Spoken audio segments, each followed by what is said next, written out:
આજે આપણે one side પુલિંગની એક પહેલું સ્ટ્રીપ પર આપણે સ્ટ્રીપ લેવાની છે, જેના એક સરખા 3 ભાગ કરવાના છે.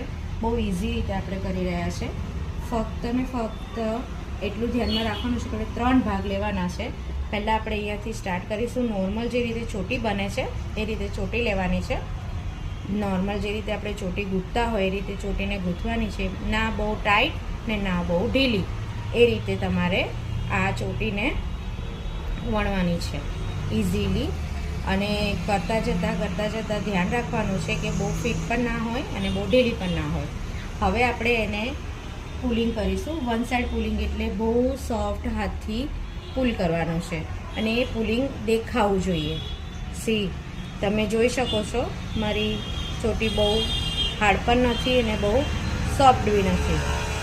દેખાય છે એક સરખું. આવા જ વિડીયો જોવા માટે મને લાઈક અને ફોલો કરો.